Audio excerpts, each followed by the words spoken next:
I'm Art with NoCode Devs. Super happy to have Tony here back with us again today. This is like part two in a series. The first session was super cool. If for anyone who's back or saw the video either in our newsletter on or YouTube, he covered like functions, middleware, and data binding. It was definitely Xano heavy, but got into WeWeb a little bit as well in that session. And part two today, where I think we're going to talk a little bit more about WeWeb, focus on the front end. And I'm sure Tony has a lot in store for you. The last session was packed with nuggets and great information. Got a really a lot of good feedback. Tony's the man. He knows his stuff really well. So if you have any questions, he's definitely the person to ask. So without further ado, I'll hand it off to Tony and let him get started. Awesome. Thanks so much. And hey, welcome everyone. Really glad you guys are here. And I really value your attention and your time. I want to start by saying thank you to NoCode Devs, who's always allowing opportunities for people to learn and to grow. For those who are interested in no-code, low-code tools. And I think that's awesome. This space is booming, it's growing, and we're so glad that you're here. So without further ado, my name is Tony Smith. I'm from the Seattle area, as mentioned before, former Microsoft, previous startup leader, and currently a Xano WeWeb agency owner. And I love it. I think it's great. And just like Art said, if you have any questions about those stacks or anything else, happy to help. Okay, with all the pleasantries aside, let's go ahead and get into it. Today, we're going to uncover the 3 magic keys that help you bring your idea to market faster leveraging WeWeb. Of course, there are other tools in the market that's going to help you to accomplish this job of building a beautiful front end. But what makes WeWeb stand out are the 3 magic keys that we'll build upon in our time together. This will unlock your success as a developer. This is not meant to be exhaustive, but it will provide you with the basics to start on a project. When examining and developing a front end, there are 2 major considerations to think about. One being speed and the other being control. Speed is about how quickly you can go from thought of your first version to the version that you put out to the public. Control is about when you run into limitations, what other options do you have to start regaining control of the development process? These 3 magic keys that we're going to speak about today are going to help you to maintain your speed and control for a productive app build. All right, let's go ahead and get started with the first key. First up is libraries, which inform layouts. This key is really about speed. What you're going to be able to see is the ability to build in one location for the use in multiple locations. This process invites consistency to your building experience. Let's explore with the starter kit that WeWeb has available to us. So I'm going to go ahead and share dashboard of WeWeb. You'll want to click on starter kit. Now, because I already have a starter kit available, I'm not going to go ahead and click on this. I'm just going to move to that tab. But this is where you'll be able to use your starter kit. So we'll jump right over there. Now, when you join your starter kit, you'll see a lot of these different pages that are available to you. For instance, you'll be able to see tabs. So these tabs are components that you can just drag and drop. Remember, build once, and then you're able to drop it into as many projects as you want. For instance, we can do avatars. Avatars is pretty cool. You can do like an image avatar. You can do a number avatar. You can do a letter, those types of things, icons. But what we're going to focus on today is this idea of layouts, because really when you think about how an app gets constructed, it's all about layouts, right? And I think the more that you can keep your layouts active but dynamic, but also consistent across the user experience, the better. So we'll go ahead and start there. So right here, I have a layout, and this is specific to the new grid property that WeWeb came out with just a few weeks ago. And essentially here, for the longest time, you'd have to build using flex boxes, and it didn't afford you the availability to create items in a grid, such as what we see in YouTube, any type of marketplace, Shopify, those types of things. And so this allows you to be able to do that. So what we're going to do is we're going to examine layout 1 and then create another layout, this layout 2 here. Okay, so let's go and do that. So here, basically, this is bound, and I know you guys can't see what it's bound to, but it's essentially a card. And this card here, I'm going to go and delete layout 2 so we can build it. So this card here is essentially a card where folks can be able to see what gets created, right? So someone can come in here, click on an item, and let's just assume a modal or a drawer pops up, and then you're able to input data into that. And then you can see your list of items in this highlighted div here that we see over on the left. So what we've done is we've created a list of items, and this is basically a wrapper. This allows you to have a list. Essentially, we'll bind that to an array. And then this is your project wrapper. So this is a container essentially that holds all of your aspects of this card together in one location. And then we have the specifics of the actual container. So here's the dates, maybe the budget, the banner, where we'll put a title, etc. And we'll see this in action here when we create a project. But this is an example of a layout, and we start with layout 1. We can go and select a grid, for instance. And the cool thing about these new properties is that you can select columns. So right now there's 2 columns. For instance, we can go with a 3rd column. And essentially what is that doing is it's creating a column here, and then another column here. And we can keep going to our heart's content. And obviously things are just going to compress itself, but we're going to remain with 2 because I prefer this layout here. And then this is layout 1. Now, let's say we wanted to create another layout for maybe another page, and we wanted to have multiple items in a row versus in columns here. And we can do that pretty easily. So what we'll do is we will go ahead and copy the header, and we'll just drag that down here, and we'll change the header from layout 1 to layout 2. And then we'll go ahead and copy layout 1. So once again, we don't have to rebuild it. And we'll go ahead and drag that below header 1 here, like a small little error. But you want to make sure that it's really below header 1 and not inside of the div itself, right? Like it is now. So sometimes what I do is if I have an error like that, I'll just move layout 1 up, and I'll just move header 1 up, and then you're good to go. So now we have layout 1, which is obviously our first layout, and layout 2, which we're about to go build. So layout, for instance, you can come here and just retitle that to layout 2. And for instance, like I said, we want it to be able to be 3 rows, 3 columns, and then you're able to see these types of cards. And let's say it's dotted when you want to create, and let's say it's colored when it's a true card. So we'll create that. All right, so over here, you'll notice row and column. We'll keep the direction as column because we want to be able to have 3 different columns, right? And then instead of having columns here as part of our grid, we'll actually switch it to rows, right? So, okay, so what we're going to do is we're going to take layout 1, copy it, and then we're going to go ahead and start building on layout 2. And the goal here is to be able to build a grid of 3 by 3 so that you're able to experience what the new grid layout is, but ultimately be able to start thinking in terms of how you want your layouts of your apps to look like and be. And this is a place where, as a starter library, you can start to build your layouts and then reuse them in other places, which we'll do in just a moment. Okay, so we've created layout 2. We're going to go ahead and delete list of items here because it's no longer needed. We have our create a new item, right, which will be used. We'll go ahead and copy that and paste it. And so as you see here, it's the same exact thing as what we have up here, which is a decent start. We'll go ahead and just rename this div to item, just to denote that, hey, this is an item and not create an item, right? And then we'll go ahead and change our layout as it's already grid. We'll go ahead and change it from columns to rows, right? And so we'll go ahead and create 3 rows. And we will remove the height, and then I think we're good to go. Okay, cool. So now we'll go ahead and copy. And what we're doing is we are filling up the 3 rows, right? So as I'm copying, you saw that it filled up the first row of 3. And then because it couldn't expand beyond that, it moved on to another column, which is the beautiful thing about grid. It's very responsive in that way. And so we'll go ahead and finish up here.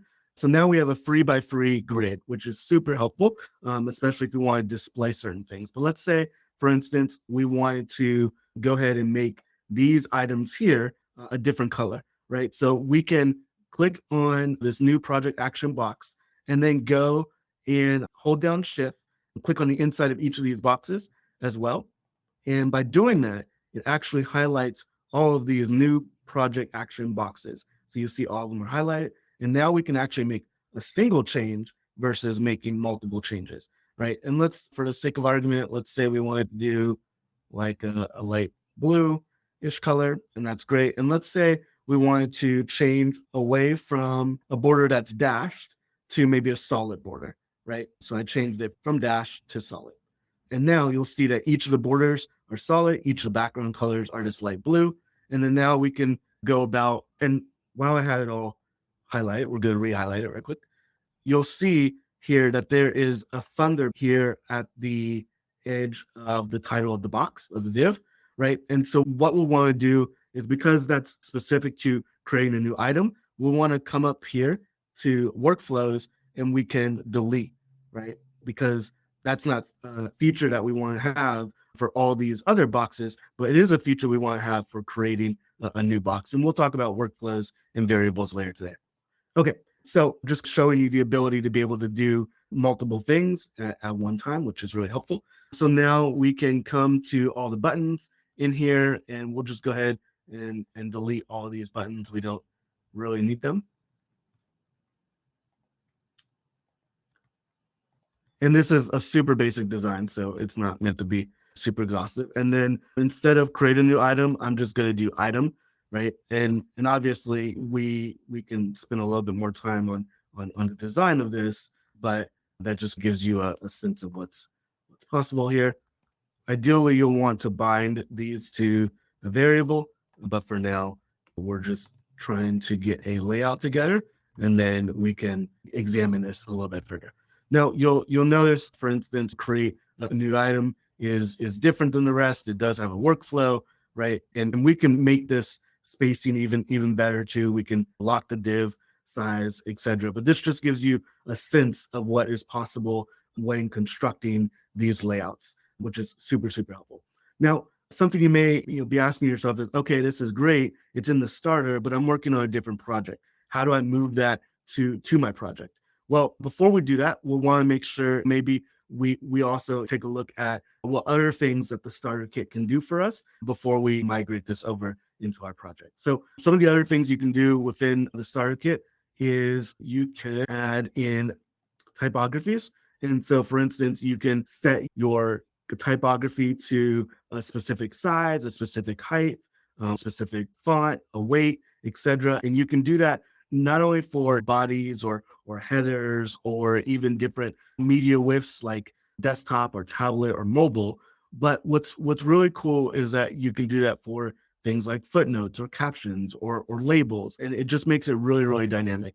And then what you can do is, let's say, for instance, we want the item to always be medium font, etc. We can come over here to our pencil, click on Pick Typography, and then we can select the typographies that we would have created. So let's say we wanted it to be large, and obviously it's about the same font size without it being bold, right? And that is now something that we can carry forward. We can choose to do this for one of our items. We can do it for many of our items, etc. But this just allows us to, once again, enact speed to be able to develop quicker.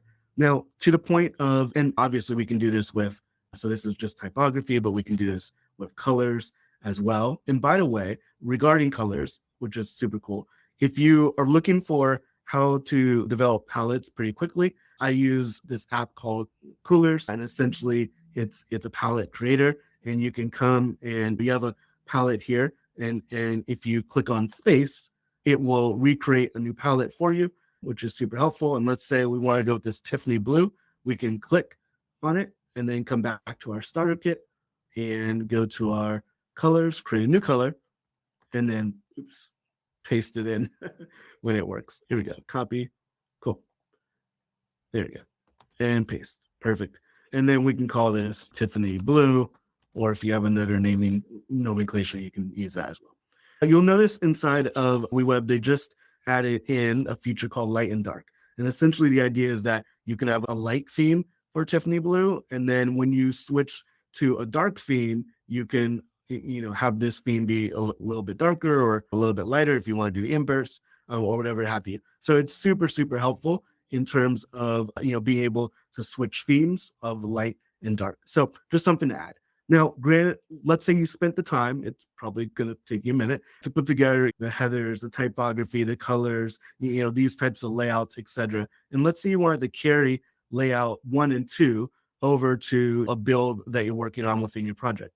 You'll want to be able to save your new layout, right? So this is components, and we spoke about that a little bit last time. But here you'll want to be able to save layout 2 into your library. So we can go ahead and click on create. We'll call this layout, and then you can choose to take a picture of it or not if you want, which was a cool thing just to visually see what it looks like, right? And then you can hit create.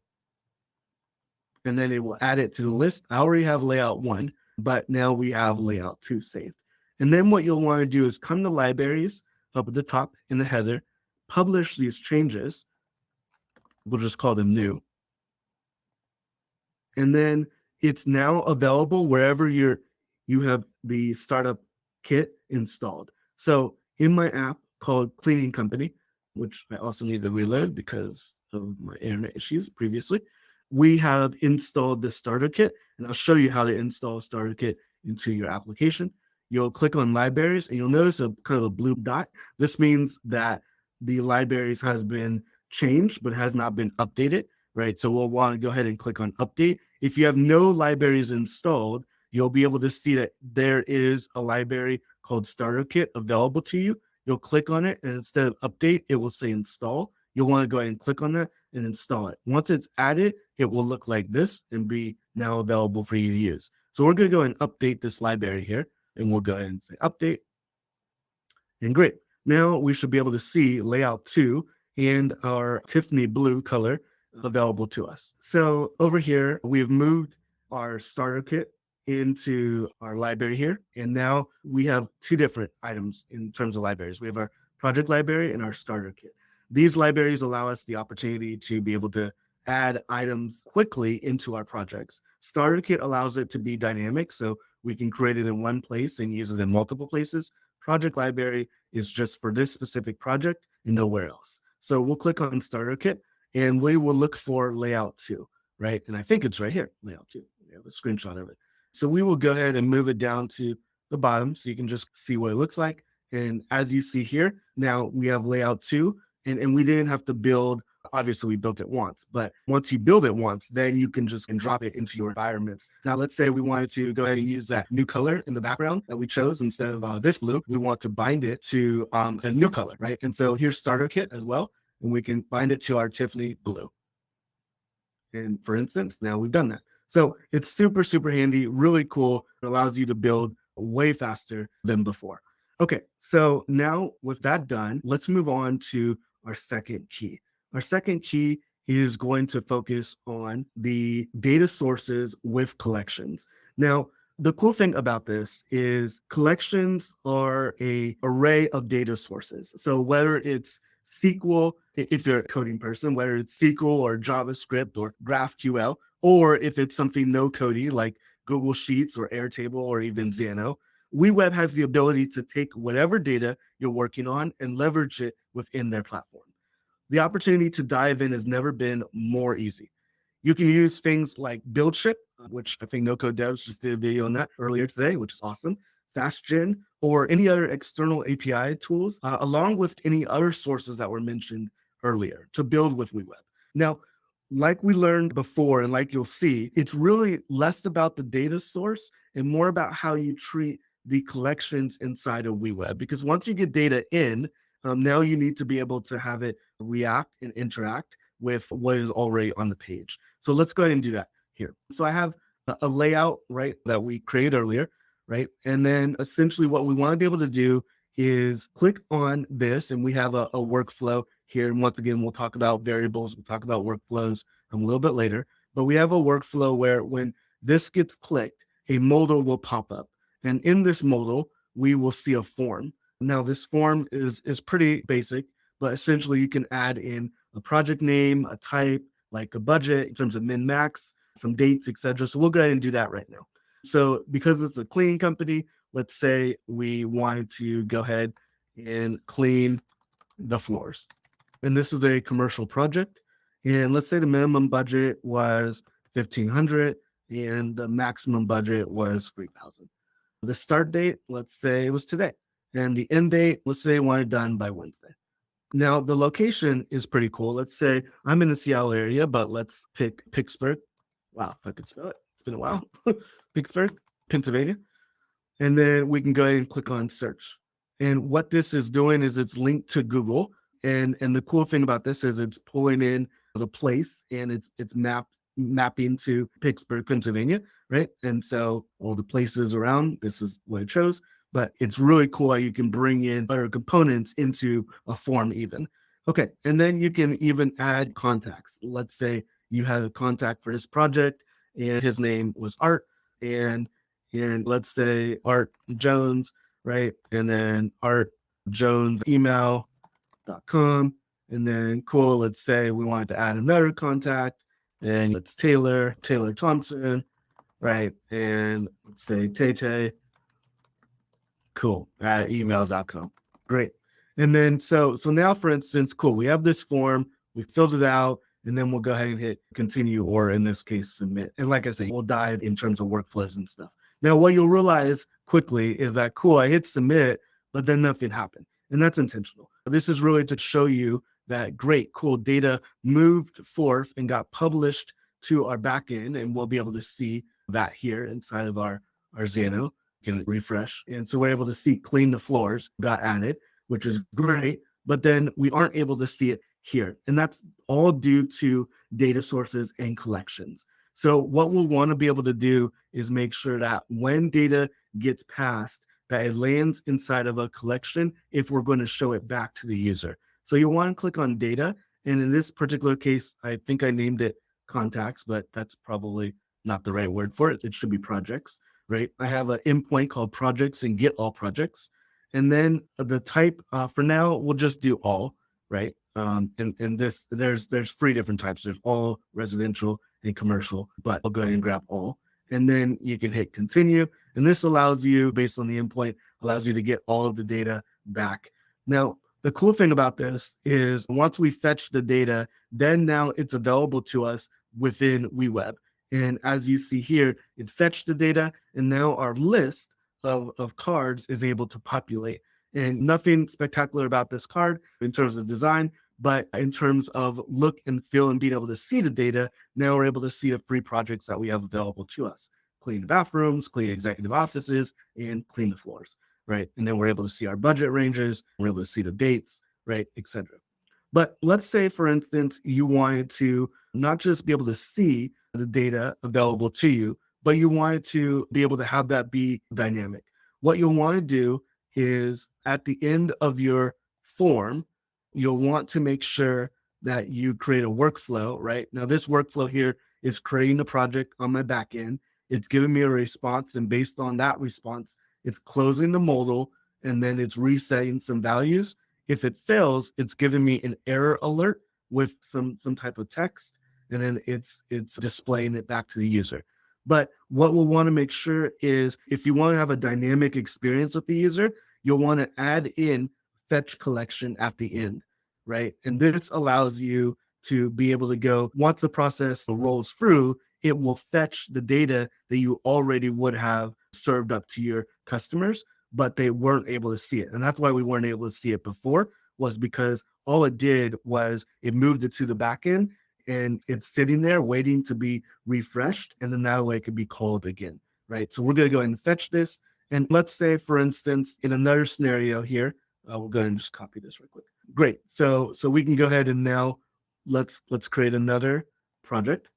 We'll say cleaning windows. And let's say this is a residential project, say $50, $100 max. Date, we will choose it to be sometime in the future. Project location, let's go to Seattle, Washington. Rep in Seattle here. And the cool thing here is, like, you don't have to type Seattle, Washington. You can just go Seattle, because this is Google Maps. It will recognize both. And then we're going to skip on contacts here, so we don't need it. And then we'll go ahead and continue. And as you see here, our cleaning windows populated pretty quickly. And that's because we had the fetch collection available to us, and it was already bound to the collection. And so it was easily accessible. Now, what you may be wondering is, okay, cool. Well, great. What if I wanted to be able to show a user more details beyond just this basic card? And that's what we're going to explore next. So the next phase here is being able to work with variables. The last magic key really is variables with workflows. In my opinion, this is the heartbeat of WeWeb, as it helps you to gain control. And as you hit potential limitations, variables are super powerful and they allow you to overcome those specific pain points that you may have, specifically with JavaScript. If you are familiar with JavaScript, if you're not familiar with JavaScript, then WeWeb has made it super, super easy to plug in variables, to make variables accessible, to make them accessible throughout workflows. And as you continue to move down the path, you may want to use some of those variables in other locations, such as charts or maps or signature pads or audio players or whatever the case may be. And I think that's where like the JavaScript scenario comes in, but both variables and workflows help you to do that. They really unlock the relationship between the interactivity and state management. We will create a form here just really quickly to be able to showcase that. And oftentimes in app building, after something is created, we want to be able to see and have the opportunity to review that in deeper detail. So what we're going to do is we're going to click on cleaning windows, right? And we want to be able to save all of its data from the collection into an object. And then we want to be able to pass that object to a different page. I'll show you the page that we're going to pass it to. It's our project details page. So this is essentially the page we want to pass it to. And we want all that data then to move to this page. And then if we need to, we can move back, etc., or choose a different project. So let's go ahead and do that. All right. So we have our new project that we just created, cleaning windows, right? And we want to hover over it, and we'll go layout here. We will click on project wrapper, and we'll go ahead and click on a new workflow, right? So this is essentially a workflow. It allows you to be able to do certain items when events occur, such as when something's clicked or when a button is being pressed. In this case, something is being clicked here. And so what we'll want to be able to do is change the variable. And I don't have a variable created yet, so I'll go ahead and create one. We'll call it selected item. And we will save this as an object. And we'll go ahead and preserve on navigation, because when we navigate to another page, we want this to still be relevant and true. So we'll go ahead and hit create. Now, I copied an action earlier. I'll go ahead and paste that action. That's to navigate to. We're going to navigate to a different page here. We get to select that page and we'll choose project details, right? And I'll go ahead and make this active, right? Okay, cool. Now we got to come up to our first action here and just change that to what we just created, selected item. Now, what we want to do is make sure that we set the value of that item to the item data. And we'll go ahead and just grab the entire object. If specific items that you want to grab, and those are the only specific items you want to grab, then you can create your own object and just grab the things you need. But otherwise, for now, we'll just go ahead and grab everything.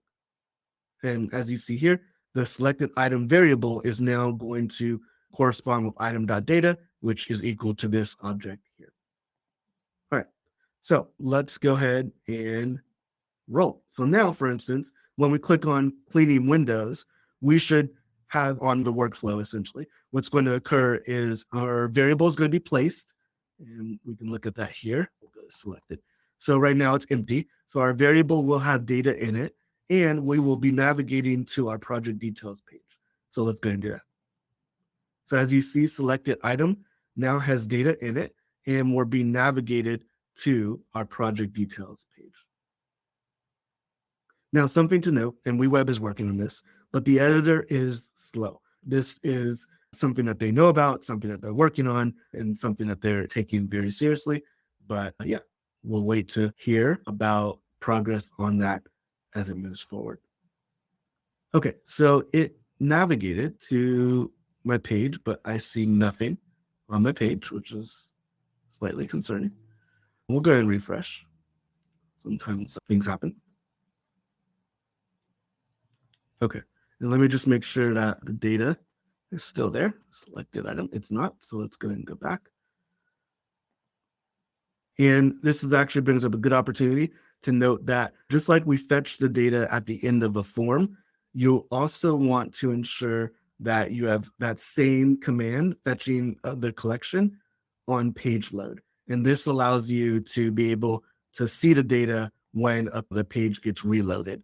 So that way, one, you're not having it set to automatic inside of the collection, which I'll show you in a second, but that you're able to call it on demand.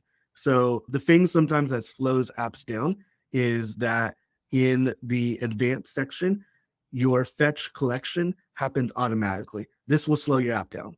Turn it off. And then you're able to call this on demand. So for instance, at the end of a form getting submitted, you'll want to go ahead and fetch the collection. And that's essentially fetching the collection manually, not automatically. On page load, you'll want to do the same thing, right? And you can create global workflows to be able to do this. You can create fetching in parallels to be able to do this, but this just allows you to gain faster interactivity as you are moving throughout your app and as users are moving throughout your app as well.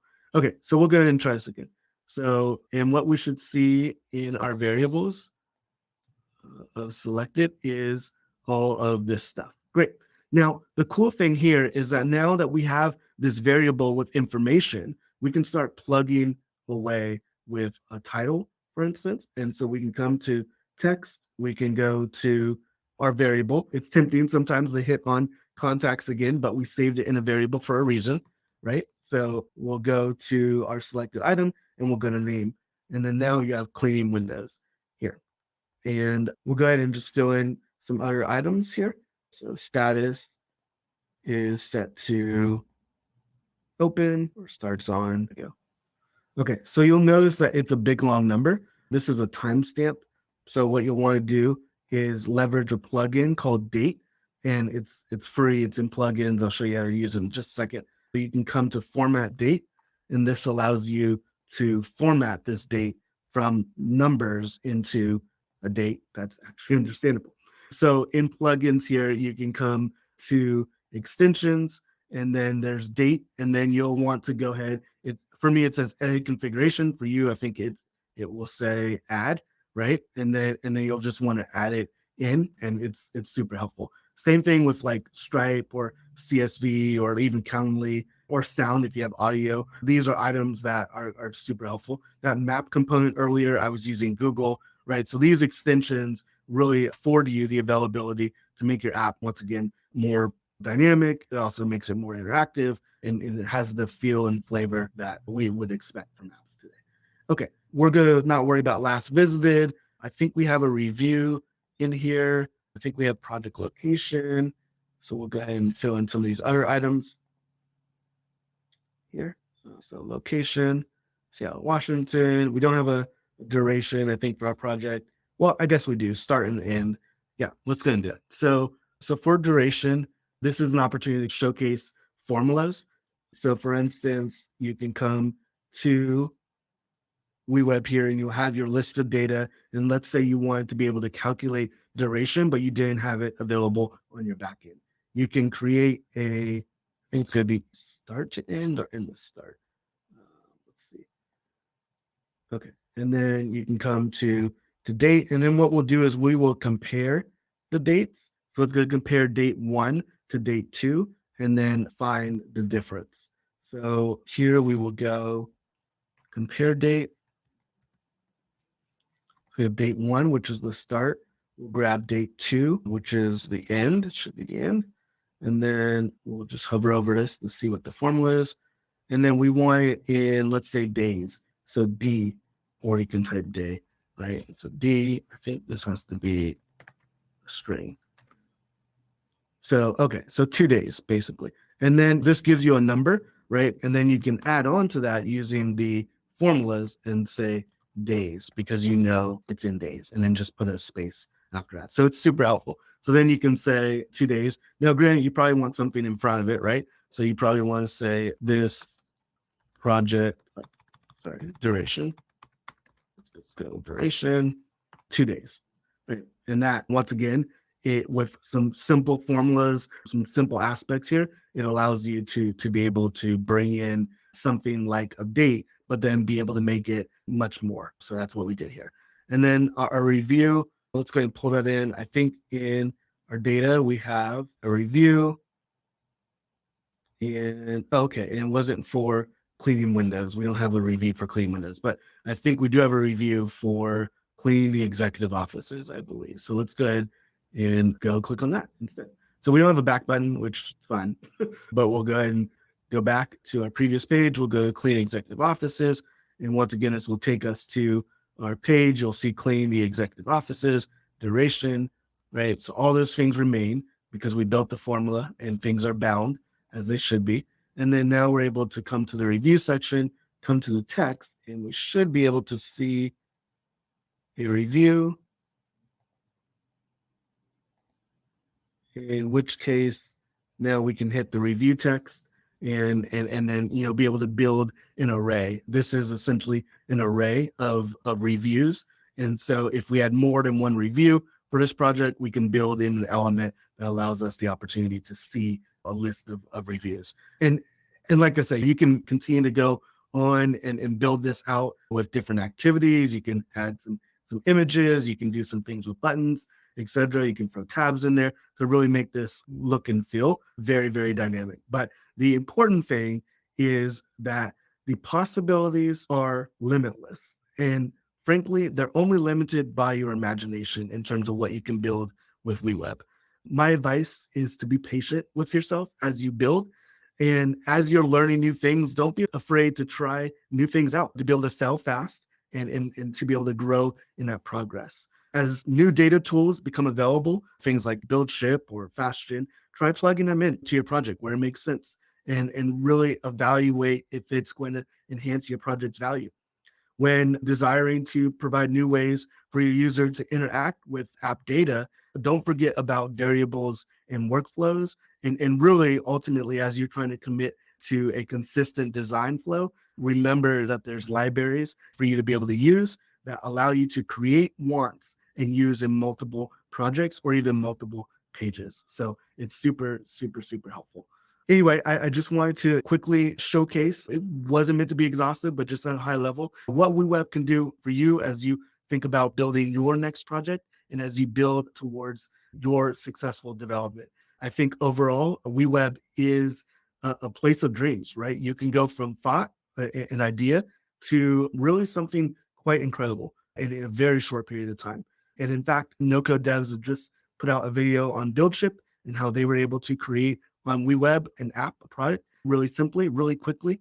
And it really goes to show that WeWeb is a platform where you can come and think of something up and be able to connect things together using variables and workflows and libraries and layouts to really create whatever you want. So anyway, if you have any questions or anything that comes to mind, please let me know. Thank you so much, Tony. I've been working in WeWeb for some small projects, and I agree with you that really the only limit of the possibility of what you can build is your imagination. You have to learn the different things that you can do. And when you get into the power of data and formulas, it really becomes super powerful. And one of the things that I found super helpful is writing JavaScript using their sort of Copilot feature to help write formulas is really, really helpful because there's some things that I was able to do that I wouldn't have known how to do without their Copilot formula builder. So really, really cool. This topic here that you just highlighted showed me a lot of things, especially with being able to like save layouts and reuse them. I've definitely created the same thing many times. So I didn't even know that you could do that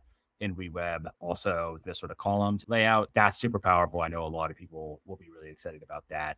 It just makes it a lot easier to build responsive and beautiful pages. Yeah, thank you so much. This was super, super helpful. Well, thank you guys so much. I appreciate it.